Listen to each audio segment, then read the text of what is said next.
E para a gente falar das expectativas dessa reunião do Copom, principalmente às vésperas do tarifaço de Donald Trump, eu converso agora com Marco Antônio Caruso, que é economista do Santander, com quem eu tenho o prazer de dividir tela. Seja muito bem-vindo e bom dia, Marco.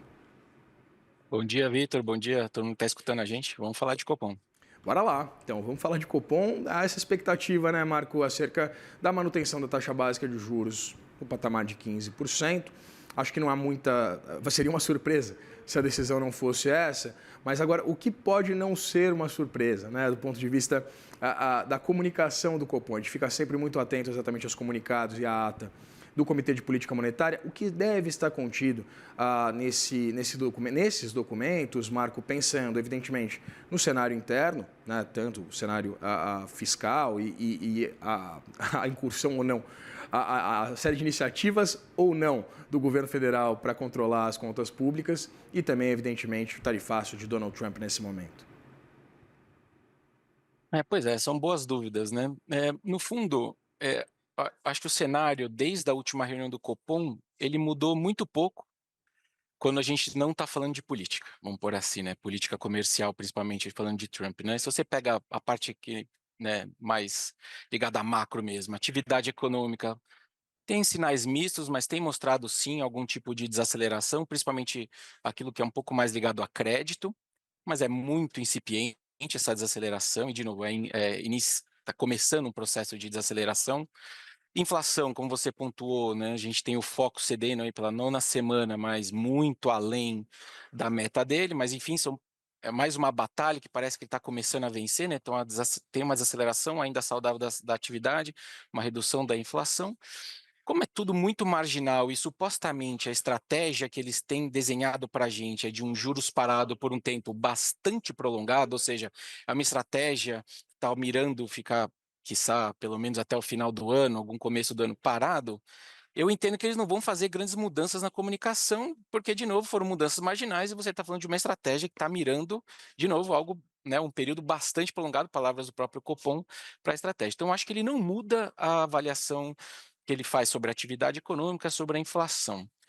Sobre o fiscal, antes de falar do Trump, que eu acho que realmente é a mudança impertinente, a gente teve sim novos ruídos no campo fiscal, mas nada muito diferente do que a gente já sabe, né? Teve o descontingenciamento, foi um pouco além do que a gente imaginava, né? Então, notícia negativa nesse front. Mas nada grandioso, de novo, sempre comparado com uma estratégia que está sendo desenhada para permanecer aí, até que se prove o contrário, mas por um tempo bastante prolongado. Então, eu também acho que ele não faz mudanças razoáveis ou significativas no fronte fiscal. Aí a grande dúvida, né, a grande novidade, de fato, foi essa. A gente não sabe, né, se vai estar lá ou não, mas essa imposição de 50% de tarifa sobre os produtos exportados pelo Brasil para os Estados Unidos.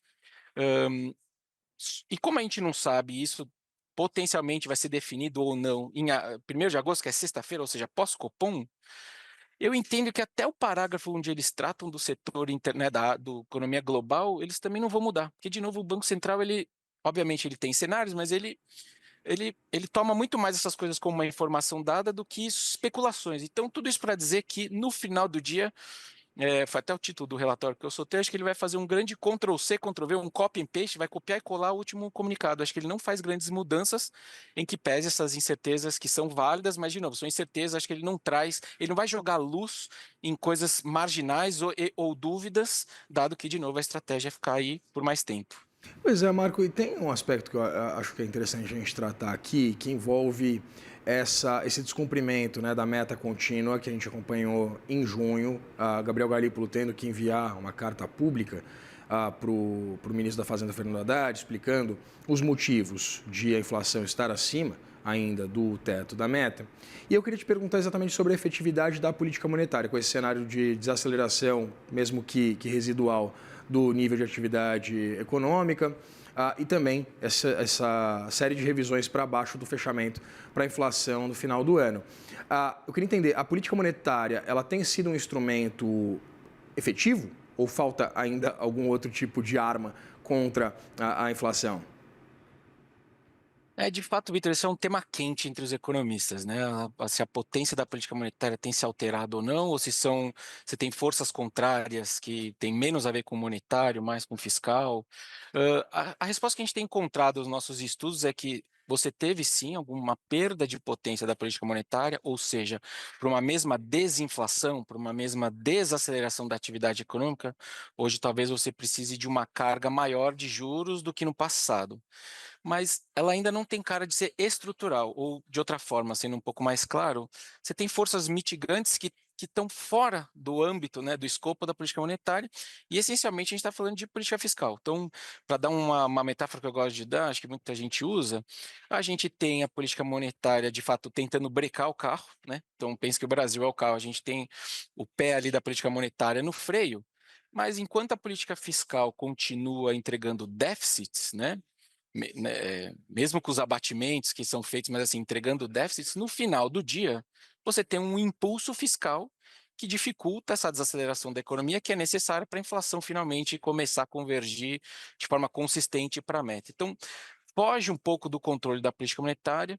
No final do dia, a gente tem uma perda de coordenação entre política monetária e fiscal, já que um pé está acelerando e o outro tá brecando, e naturalmente você demora muito mais para chegar onde você queria, né? Seja lá o que você queria. Então, sim, resposta curta, tem uma perda de potência, isso acaba tendo que a gente entregar uma carga maior de juros, né? Então, no final do dia, você tem que machucar mais a economia para entregar uma mesma inflação na meta, mas muito mais porque você tem esses canais entupidos e que boa parte deles passam por uma política fiscal que não está remando para o mesmo lado que a política monetária.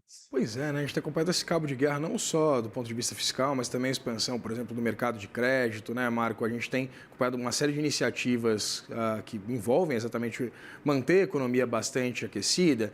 E aí, na verdade, eu reforço exatamente essa pergunta, queria, né, alongar um pouquinho essa discussão, porque a gente tem acompanhado, inclusive, o presidente do Banco Central, Gabriel Galípolo, ser bastante enfático em relação à busca do centro da meta de 3%, né? Não o teto da meta de 4,5%, mas o centro da meta de inflação.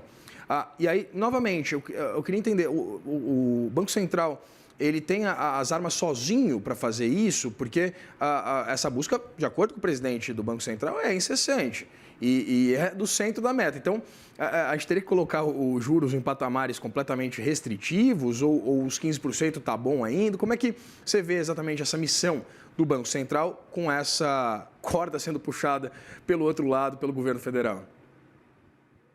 Perfeito. Acho que no final, o que você precisa para que uma inflação vá, né, ceda a contento, e nesse caso vá a 3%, que o pessoal fala que é baixa, mas no fim do dia é assim, vários pares nossos adotam a mesma meta de inflação. Então, por que a gente é tão diferente? Então, eu acredito na meta de 3%, mas o que acaba acontecendo o que você precisa entregar? Ou você entrega uma desaceleração da atividade, de novo, a contento, né, que seja consistente com uma inflação de 3, coisa que a gente não está tentando fazer a partir do momento em que a política fiscal não ajuda, ou você precisa de algum tipo de choque de credibilidade, né? Então, digamos assim que se você de fato está com um pé no acelerador e outro no freio, os formadores de preços olham e falam assim: olha, essa é uma economia que não vai desaquecer como precisa.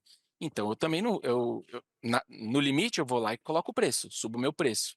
Se você não tem essa credibilidade junto aos formadores de preço, dificilmente você vai para 13. Então, ou você tem um choque de credibilidade, que também perpassa por uma política fiscal, né, que jogue a contento com uma meta de inflação de 3, ou você precisa de uma desaceleração muito mais forte, que a gente também não está entregando, porque o fiscal sempre vem como um contraponto. Então, respondendo sua pergunta, assim, então, no frigir dos ovos, uma opção que poderia estar na mesa, mas aparentemente não está, você dá um choque ainda mais forte de juros, mas que tem riscos também, né? Então, no final do dia, ok, a política monetária está trabalhando sozinha, ela tem uma meta de inflação, então, teoricamente, a meta zero, né? O que ele quer mesmo é entregar a inflação na meta, mas ele dá algum peso para a atividade econômica também, né? Então, ele não pode ignorar. Então, o que eu estou tentando dizer uma carga extra de juros que poderia finalmente levar a inflação para 3%, ela pode não ser também o resultado ótimo, né? Aquilo que você quer, porque você também, no final do dia, o banqueiro central não quer entregar uma recessão.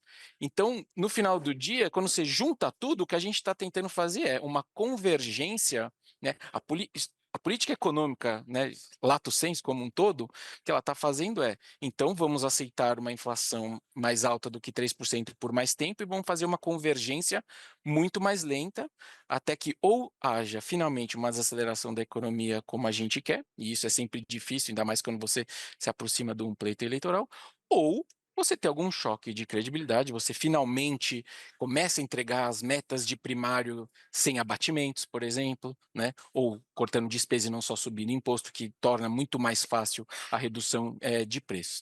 Então, juntando tudo o que a gente tem feito, a gente está tentando entregar dois objetivos que têm uma certa contradição. O objetivo de não desacelerar a economia e ainda tentar entregar a meta de 3. Essas duas coisas dificilmente você consegue de primeira, porque, de novo, você não tem um choque de credibilidade, então é uma opção de uma inflação que perdura por mais tempo, em compensação você também não tem uma recessão. É uma escolha, né?